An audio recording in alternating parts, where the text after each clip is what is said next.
Hello everybody, my name is Dan Zanes and welcome to the Family Band Workshop.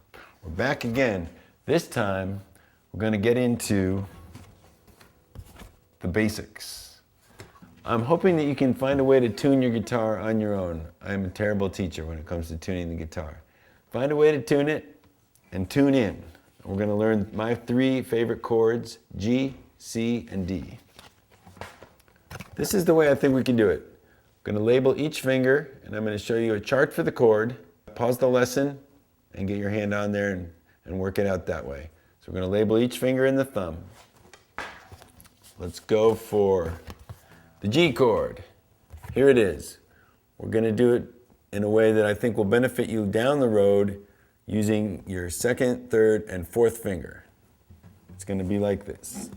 That's the G chord written out, and that's the G chord as we play it. It's a little bit harder to learn it without using your 1st finger, but believe me, it's worth it.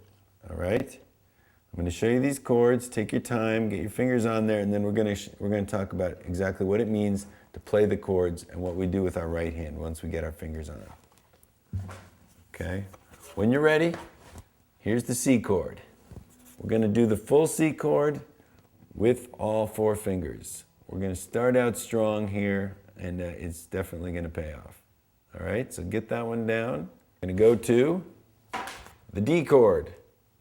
Got the D chord here. You can see what that looks like. All right, 3 fingers, very easy, one of the easiest chords. All right, so this is what we're working with today. If you're playing the chord for the first time, and many of you will be, the idea is you press your finger on the string behind what's called the fret. These metal bars going across the neck of the guitar are called the frets. We don't want to put our fingers directly on the frets. The way it works is we press the string down behind the fret, that is to say on the tuning peg side of the fret, and we press down there, and the string is pressed against the metal, and we get a nice clear sound. So I'm playing the G chord, for example. We want strings to sound like this, one at a time, low to high.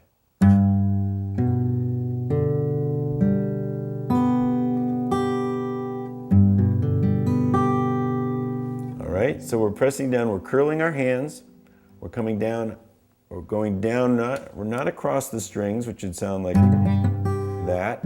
We have to bring our hand above the strings and come down onto it, so we're not muting the other open strings. We want every single string to ring out when we play the chord. Sounds so good. All right, and likewise with the C chord, every string's got to ring out. This is going to take a little practice for some of you. All right, now when we're playing the G chord, all 6 strings are going to sound great with that G chord. Likewise, when we're playing the C chord, all 6 strings are going to sound great. When we play the D chord, however, this low E string is not going, that's not going to be a pleasing sound. So we only strum the 5 strings, the 5 highest strings, like that. Or even just the 4 if we want. But we're going to want to avoid this low E string, okay? Now, once you've got a little bit of a grip on how to play, you strum slowly using your thumb, or you could use your fingers, like that. The idea is that in learning the guitar, this is what I love about it, is that you can be playing a song very quickly. All right, we're going to keep it as basic as possible, either the thumb or the fingers, and we're going to do what's called strumming, which is basically brushing down on the strings. Music tends to be broken up in a slightly mathematical way, so I would suggest 4 strums on each chord. Let's try that very, very slowly.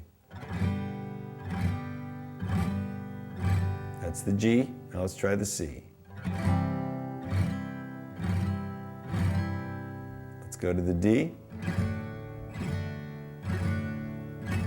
And back to the G.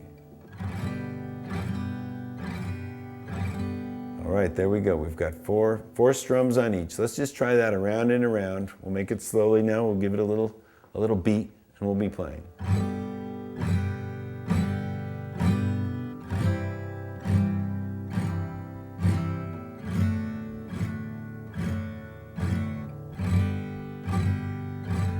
right, I'm using my fingernails there. You can hear them brushing on the strings. Now we're going to try the thumb. It's a little more muted sound.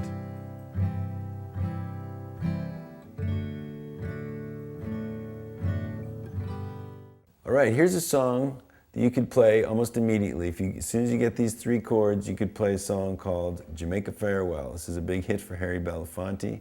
When I recorded with Angelique Kidjo, I was asking her if she could teach me songs from West Africa that we could possibly do on one of the CDs. She said, you know, I know a lot of great West African songs. She's from Benin. But really, what I want to do is a Harry Belafonte song. And this is the song that we did. It's called Jamaica Farewell. I'll sing a verse and a chorus, just to give you an idea.